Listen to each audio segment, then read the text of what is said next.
Betsy and Thomas.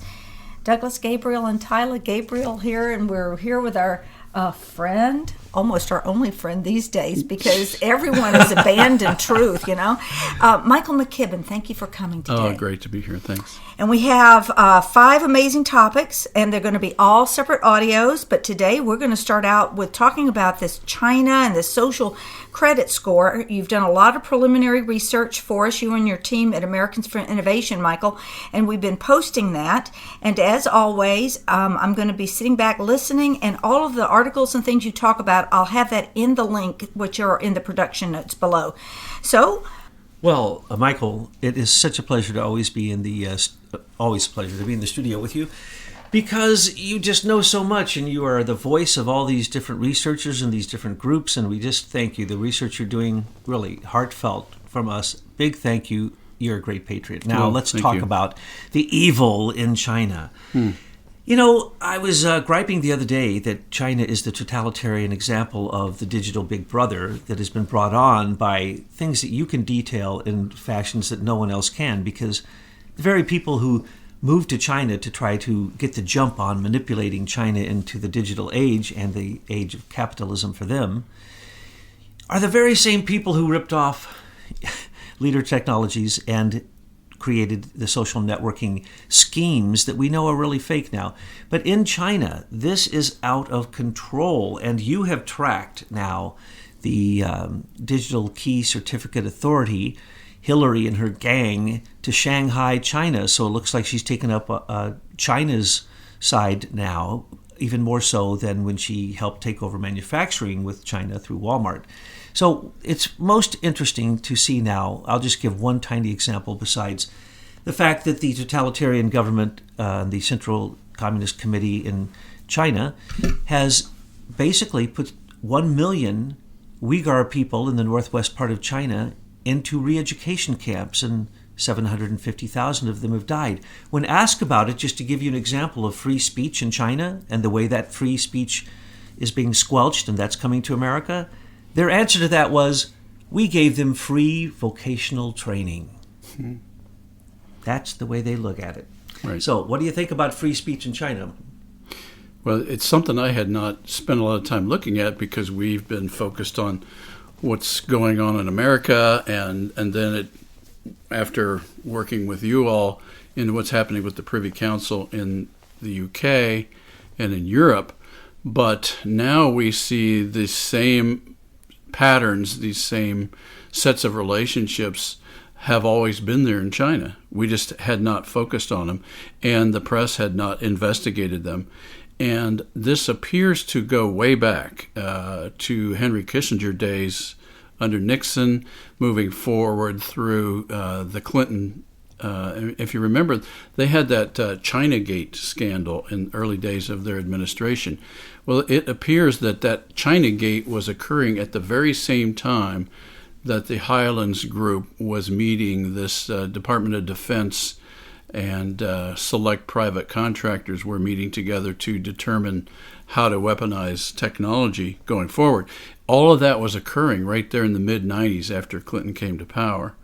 And so now we're seeing through the timeline that our team has been building a direct correlation between all of those activities in the mid-'90s when they got set up to the late 90s when they started implementing their plan through things like In-Q-Tel, through Yahoo's investment in China, through the abolishment of Glass-Steagall and the banking regulations in the U.S., the formation of Citigroup.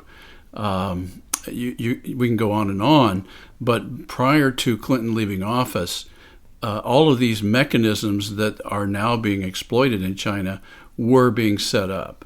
That's very clear now from the Securities and Exchange documents that these companies all filed. And that's another fascinating aspect of this corruption, is that it's so massive and so widespread. It's also well documented because they had to file certain kinds of filings with the Securities and Exchange Commission in order to sell stock in the U.S., and the devil has been in those details. And so what our researchers have been doing is digging heavily into those filings and scratching through the surface to understand what is going on and how it's going on. And it is very clear now that what is going on in China is really being driven by this same group of international lawyers, bankers, globalists that are pushing this new world order. And the unfortunate and sad aspect of this is they are now pushing their philosophy most aggressively in China, and now persecuting the Chinese people to experiment on all these totalitarian systems that they've been building through their digital networks. So it's beyond scandalous. There's no word to describe how evil this system is.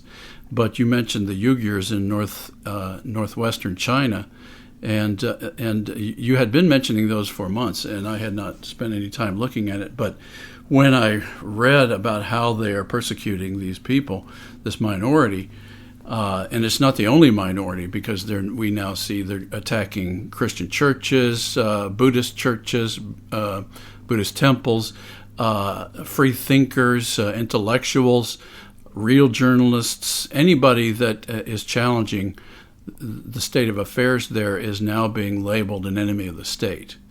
And this, for me, was deja vu all over again, because and I've mentioned this before, in the 70s and 80s, I was involved in working with believers and dissidents in the former Soviet Union during the Brezhnev era, and saw this same totalitarian conduct and treatment of their minorities, and anybody who disagreed with the official policy of the Communist Party were labeled anti-Soviet. And they actually had laws where they actually incarcerated, in some cases murdered, their citizens for nothing more than in our case, one of our friends was imprisoned for organizing Christian concerts, and he was labeled anti-Soviet, and he was convicted of anti-Soviet activity. And they had a number of euphemisms for that same idea. But what I see going on in China is exactly the same thing, but this time they've got the digital communication networks, so they're able to do it a lot faster than they did it in the Soviet Union. But it is the same pattern. Well, for example, look at this new meme, the NPC meme. And Twitter has said, no more. We're not going to have that anymore. And if you use the NPC meme, you won't be posted. So they can do it lightning speed. Right. Well, most people know that Eric Schmidt went over and developed Dragonfly, came back to in China, came back to America, and then said he didn't, and it wouldn't be in place in 2 years. And then we already know that 750,000 people in these re-education camps, which were absolutely controlled by Dragonfly, that's how they got put into the re-education camps, was directly conducted with the help of Eric Schmidt. And that's a fact. Now, everybody knows that. They know that Facebook went over and said, oh, no. We're not going to create what the Chinese want. There's no freedom there. That's just a lack of free speech. This isn't surveillance. This isn't surveillance and targeting. This is brainwashing. This is their social credit system determines everything you get to do or what you don't get to do. And it's amazing to see that this is out in the public and it's in the news, and they simply stand up and deny it. But what people don't know is what I'd like to ask you about, Michael. We know about James Breyer and through you and Milner and his dad. Can you tell us about John P. Breyer? And what he had to do with the early setting up for the financial ripoff of the capitalization of the digitification of China and the cyber warfare that's basically going on against China, which is really also economic. Right.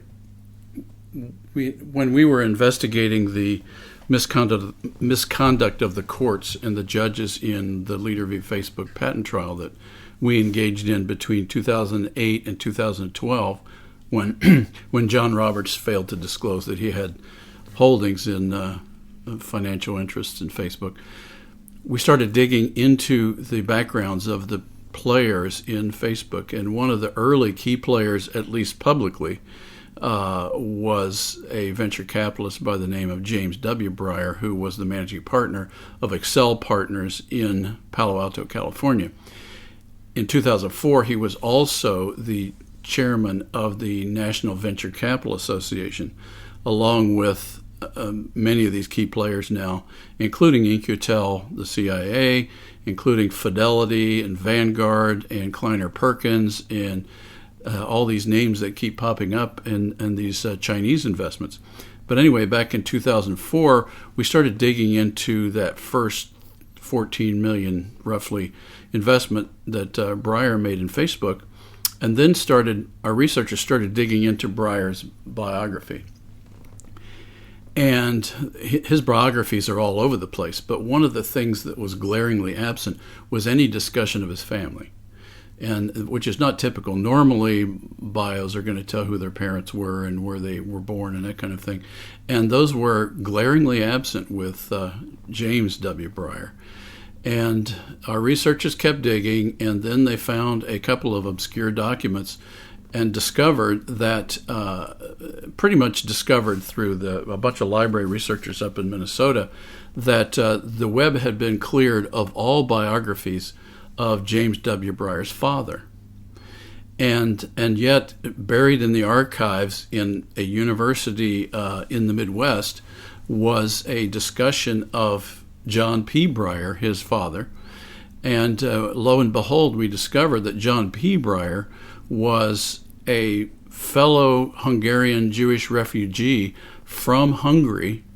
In 1945, he came to the States along with two other well-known names, Andy Grove, who started Intel, and George Soros, who is now famous. Oh my! He's a contemporary. People ask all the time about the relationship to Breyer and Soros. Well, there you have it.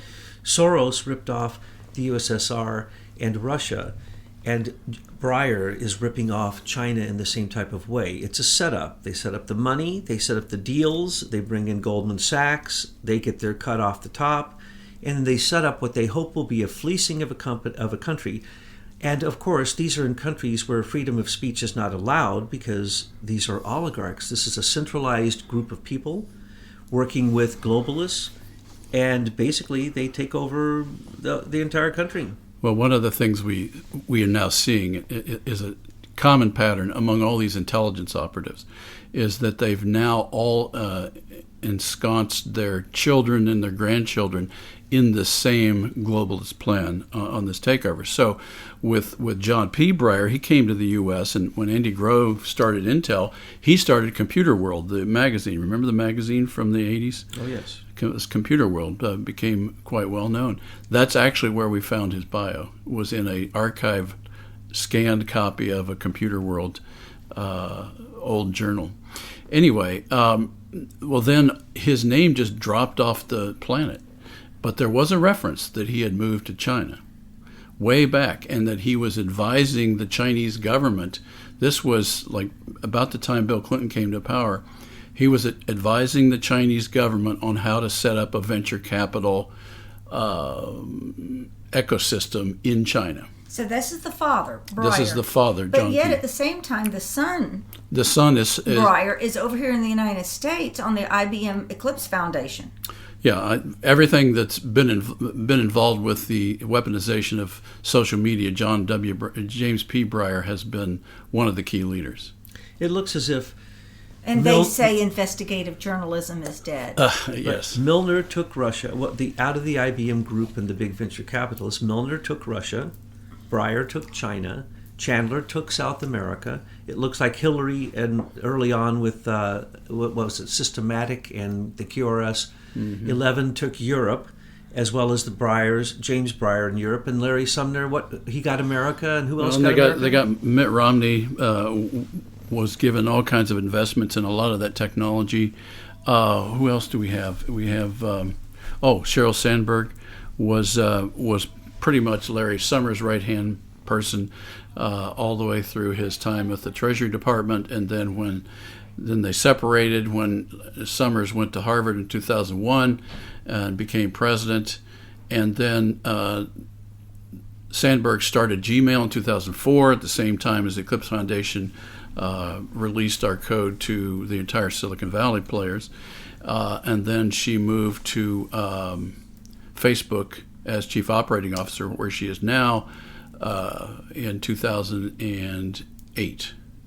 And Hillary got the whole world. Let's not forget, out of Rose Law Firm, as they divided up. First off, they made this pie, then they cooked it, and then they divided it up, and they all left no pieces for anyone. Hillary has the global control also, not only started off there in Europe, and Chandler was in Europe, but then now look, she's in Shanghai. She has a company that started in Canada with the Brits, came to America, got control of all the key certificate authorities, especially through the group that controls that, the IT group that are the representatives of the cabinet members of the president, actually give a charter to a company that at first was in Canada and was a monopoly of the Canadian government. Then it came to America, went through different hands to make it look like it was American for a while. Now it's gone through more names than I can remember. Let's see if I can remember some of them. Thoma Bravo. Right. And then there was, of course, our good friend Orlando Bravo. And then there was Entrust. And then there was Axion. Then there was, ANT is the financial group, but you can't hardly tell the difference. And then there was LiveRamp. And then there was IPG. Right. Axion has become LiveRamp in China.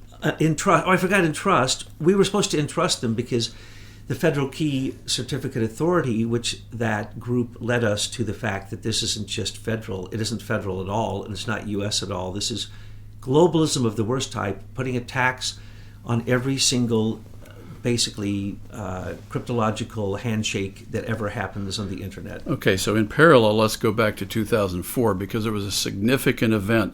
We saw it, but we didn't know what it meant. Back at the end, in December 4th of 2004, IBM sold their largest and most profitable group, the PC group, to Lenovo in China. It made no sense as a business strategy.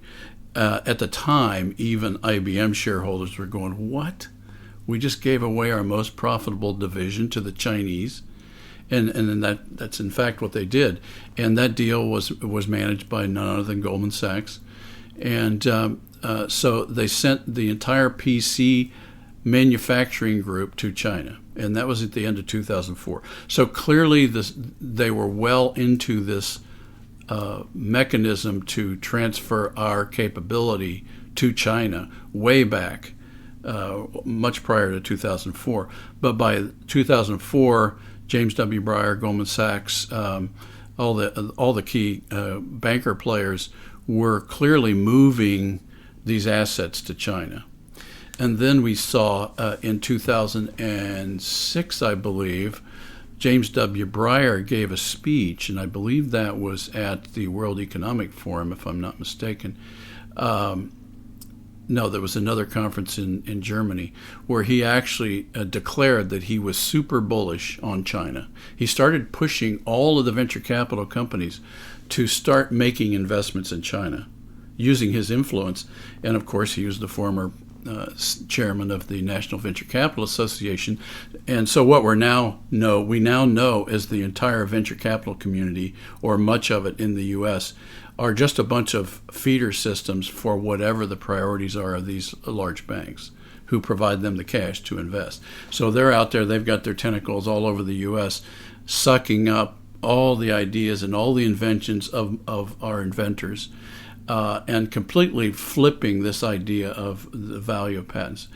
So the way they control everything is by finding these entrepreneurs early, feeding them some cash, letting them get going, get comfortable with having cash, and then they will build into subsequent financings. We'll finance you the next round, but hey, by the way, in that next round, we're going to take control. Right now, you've got control in the early days. That's exactly how it works. Exactly. And then the other thing is they're able to suck off the very best ideas and inventions. That leaves the average inventor the one to really have to pay the price for research. Yep. But you forget about the ones who fail, right? Right. Yeah, they'll just discard the ones. Well, they may even finance several competitors, but in the end, they'll pick the one they want to win. Then the others will be pushed off to the side. So where again, their feeder farm. But here's the psychological game. I felt it directly. I didn't know what was causing it. But one of the things that these guys are masters of is a set of arguments they make to an entrepreneur. An entrepreneur is young, usually energetic, probably not that business savvy, but they can learn. But what these guys do is they'll come in and say, well, you're an entrepreneur. You don't understand business. We understand business. Here, do it our way. We'll take care of you. We're the experts. We're the lawyers, the accountants. We're not going to teach you about this business. What we're going to do is exploit you. That's the behind-the-scenes comment. So what they do is they create this psychological game where they make the entrepreneur feel incapable of running a business. And they just do it across the board. And I noticed that they would make comments to me when I would make pitches, and they would say, well, yeah, you're an entrepreneur. You can't have control of this company because you don't understand business. And I'm saying, well, I may not understand business now, but I'm a quick learner. So if that's the way you want to cut this deal, then goodbye. That was my comment. But that's not the way most entrepreneurs are. Most of them will say, well, maybe he's right. Maybe I can only invent. Maybe I really can't run a company. Well, they're vultures. They know what early stages of creation looks like, and they go ahead and drop themselves into the process early on. Okay, so before you're aware of it as the entrepreneur, you're being owned by these forces. Right. And so they suck the system. Now, what is the end game? I mean, have they really thought about the end game? Once a corporation is bought by another and another, and it continues to roll up, even if you have, in the most absurd case, only one corporation running the world, what is it that you want if you're at the top? What they want is the ongoing flow of patents coming out of the patent office. Get beyond that. The ultimate is they're sitting there, and what is it? Complete hegemony. Yes, and then what does that bring them? Does it bring them spiritual evolution and growth? Look at President Xi's lift face. Humanity? I mean, have they thought of their own end game? If you keep eating yourself, as humanity, and the way they do, they suck entrepreneurs from their ideas. They use the body parts of children, they eat those or whatever they do to sustain their lives. They suck on humanity, but in the end, there's going to be nothing left to suck. Psychopaths tend to lead towards megalomania, and there's no explanation for that type of ego destruction that takes everything around it with it. But President Xi Jinping of China is on that path, and the Central Committee, who are now become rich oligarchs, are probably following right after him. They may even, in fact, do him in and continue the insanity of the exact type of manipulation you two are just talking about. Let me remind our audience that Hillary Clinton's father was part of the Chicago mob. He's the one who convinced her to become an attorney. And what kind of attorney?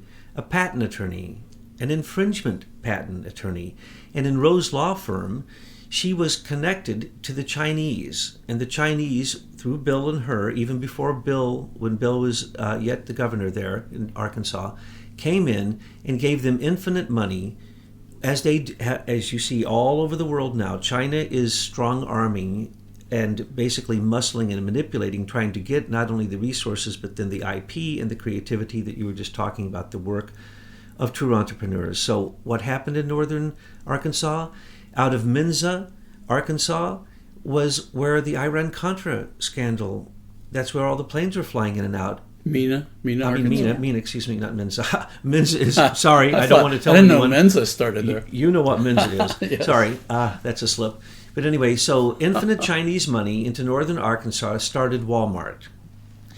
And that's why Hillary was on it from the beginning. She was there, and she was their espionage tool. This was industrial espionage to control manufacturing in America, run through the Clintons, through IP theft, as we've pointed out, through James Chandler and the whole gang, as they worked through Rose Law Firm. And this has all been tracked back to Jerry C. Jones, who was, in fact, her stooge of 17 years, who was somehow miraculously in charge of $40 billion a year when it was Intrust, the company that owned these federal contracts, supposedly, which taxes people for simply being on the internet. But it was out of northern Arkansas that China came in and basically conducted one of the greatest industrial espionage attacks on a country in world history.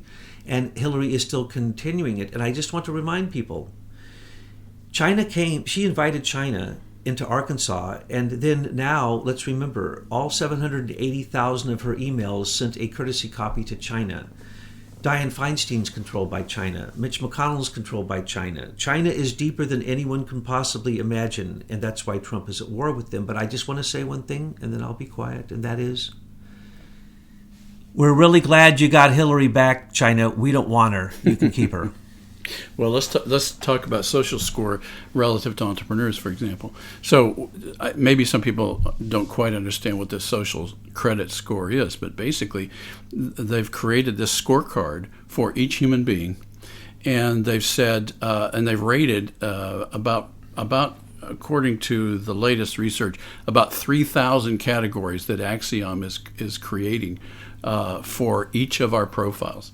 And it's everything from our financial history to our healthcare history to our education history to our police record to our movements to our travel to our vacations to our entertainment. Everything is in there, and it's all rated. So, for example, if I get movies from Netflix, it'll rate the movie quality relative to a score.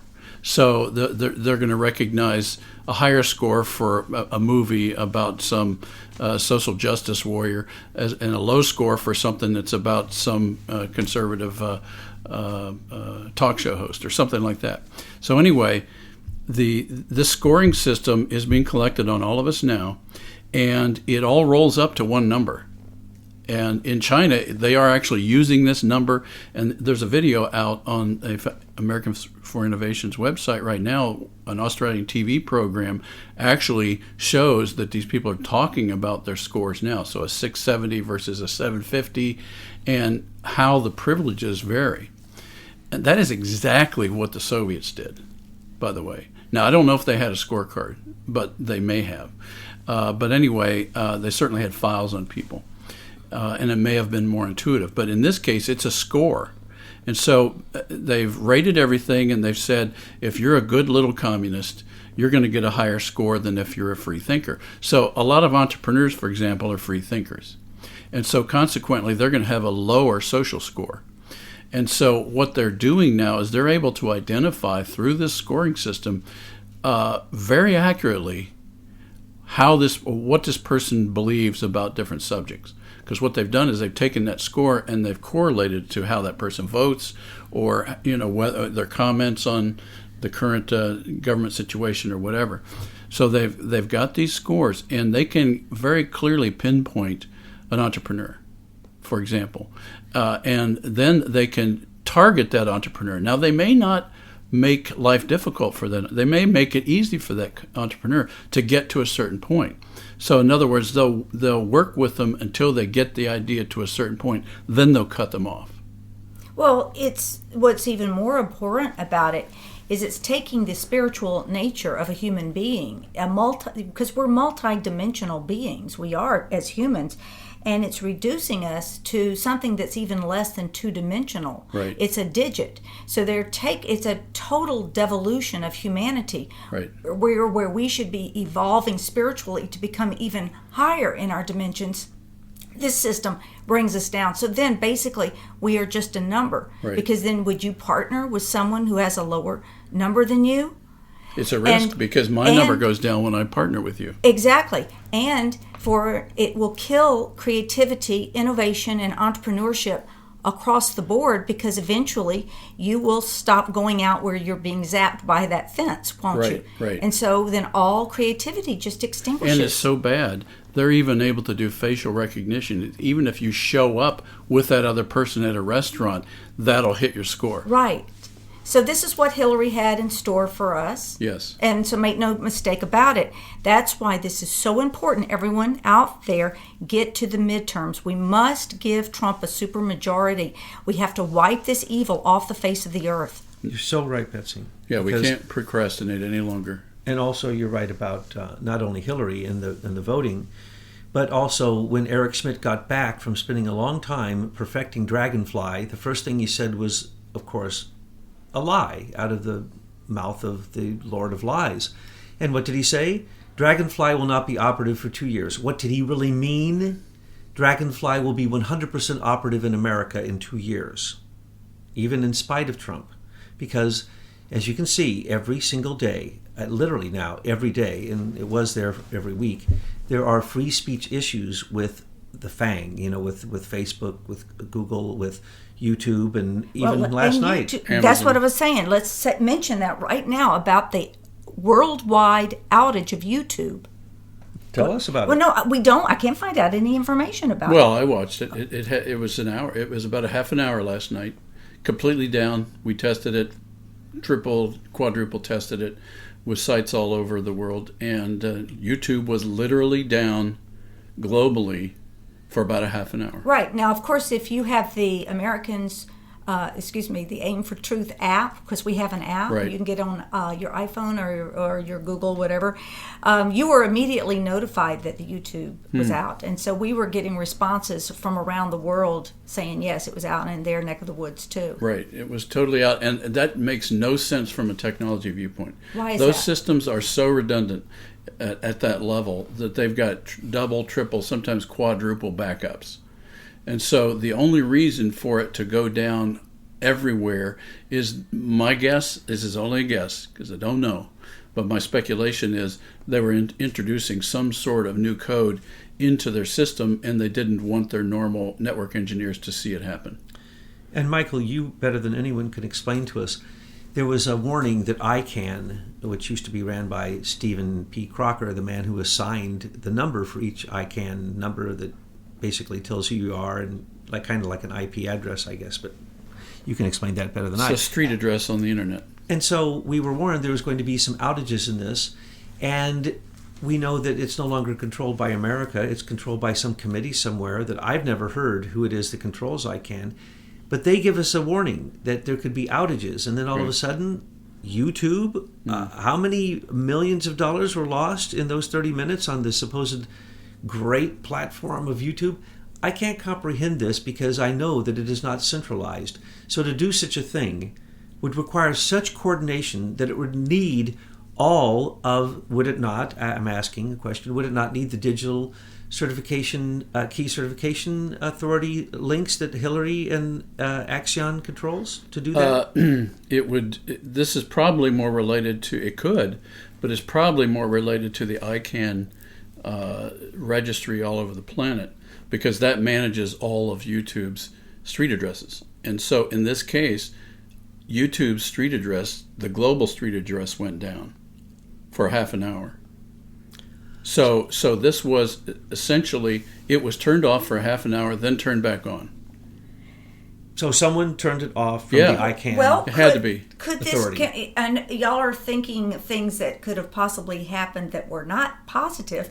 What if the White Hats were able to take control over the system? Well, could that have happened? Yes, Betsy. My suggestion Possible. when you told me, and I witnessed this last night myself, I said, that's a Trump's shot across the bow to let them know what he can do to them. You see, the myth that the internet is not owned anywhere, it's decentralized in all of our computers, is complete nonsense. There are certain hubs that certainly can be taken down, and in fact, the United States government controls all of those lines in America.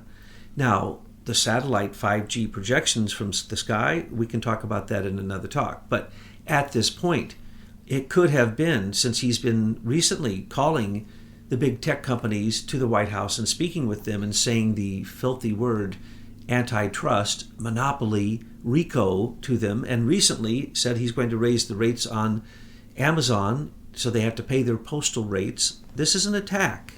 It could possibly, right now there is an attack by Trump. He's written executive orders to allow him to go after these things. And it seems as if one thing after the next is happening, kind of behind the scenes, not an open attack, but as I say, almost every day, every 2 or 3 days, they have to admit, as Facebook just admitted, 3 days ago, we cannot control free speech, they say, so we're not going to try. There will be no free speech in Facebook. They just came out and said that. I mean, hello, are we not having our free speech taken away from us? Is not the Atlantic Council, funded by George Soros and others, using the same program in America now through Facebook that is used in Europe that I call the Truth Ministry. There are 10 Soros-funded groups that determine what is truth on the internet in Europe.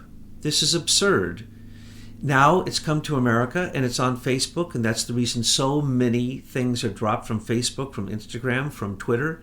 Those are now machines.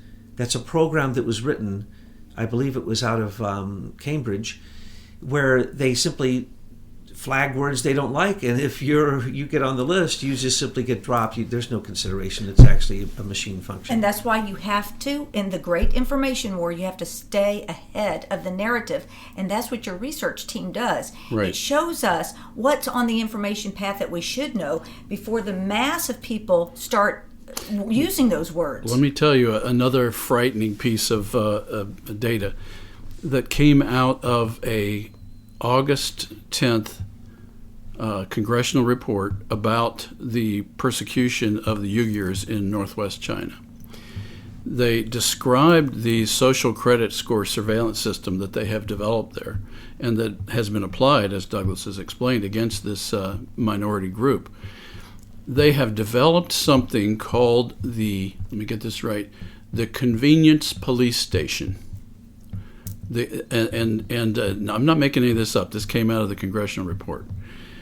In a grid, every 500 meters, they've got something called a convenience police station that they've implemented in this city.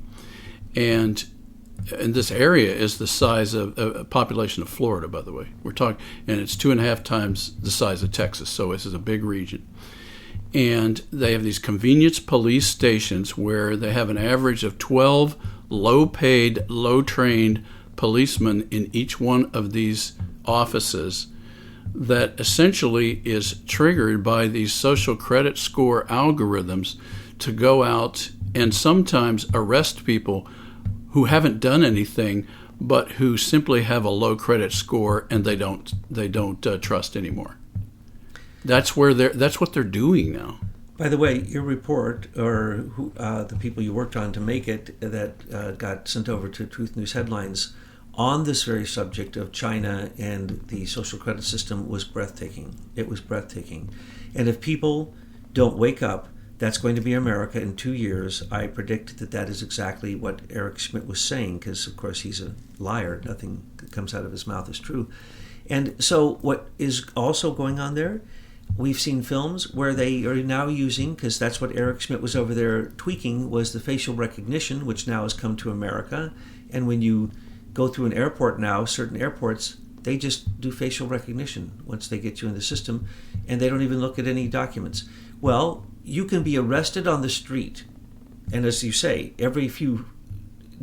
just a few feet, there is somebody ready to arrest you in China for having the wrong look on your face. As a matter of fact, they have identified a look on any Chinese person's face in public amongst hundreds, if not thousands, of people all moving on the street together who might be using the Facebook lookalike app called WhatsApp. Right.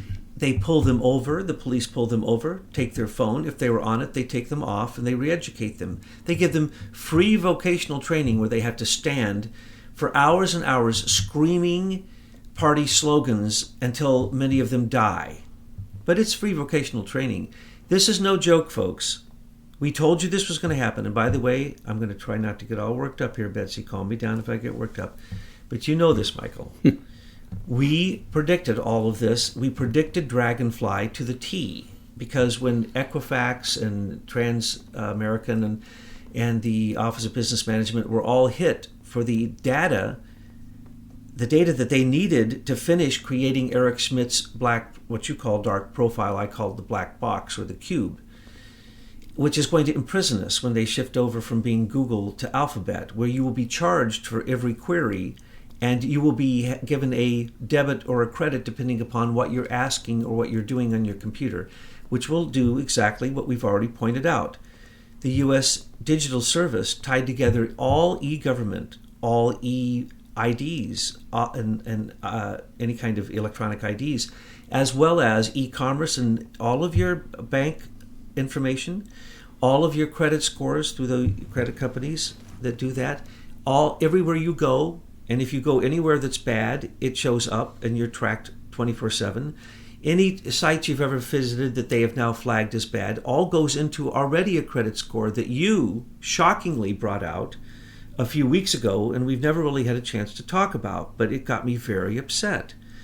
That the Federal Trade Commission here in America during Obama approved this, and that all of these were synthesized down into one number, and that one number, Edith Ramirez, right. Federal Trade literally Commission said this was a very good thing, that we are going to put a number, as Betsy says, no longer a human designation, but a number which has to do with what they think. They think, which means those who are involved in commerce and you spending money. They only want you to be a slab of meat that is a good consumer that doesn't complain. If you do anything else, you're going to get a low score. That's why they hate the NPC meme, because we've been able to reduce in a visual level what we all become under their system. What's the NPC? Oh, you don't read I'm not- Truth News I headlines need- on a daily I need basis? to get It's out more. complicated. It's complicated to well, folks, understand. that's what happens. Now, you see, Michael has You- found a gray area. You had to explain it to And- me for the third time Right. for me to get it. Okay, boys, I don't have time on this I one. can We need explain to it wrap quick. this one up, and we can Okay, talk I about wanna that give one later. example. It's the automaton that you all become when you're a mobocrat, when you literally You're become. no thinking. You don't have any critical thinking skills. You just are zombies. Well, let me give you one personal example of the social credit score system. One of the guys that I worked with in the Soviet Union on our Christian music work, he's now passed on. His name was John Karner. And John Karner's an Estonian. And there are others we worked with, but I'm going to focus on John for a moment. And he was a very skilled mechanical engineer. That's what he was educated in at university. And he had a nice job working for an engineering company. And then he decided to become a youth leader of the Methodist Church in Tallinn. And during that time, he then started a music group called Sela. And they started doing concerts. And the more of that activity that John got involved with, the more the local KGB colonel by the name of Temusk, who's now gone, kept harassing him for doing this activity because it was anti-Soviet. And yet John had a lot of courage, as did the people that worked with him. And so he kept doing it. And we met him during that time. And as he did more of that activity, he became increasingly harassed by the local KGB colonel by the name of Temusk.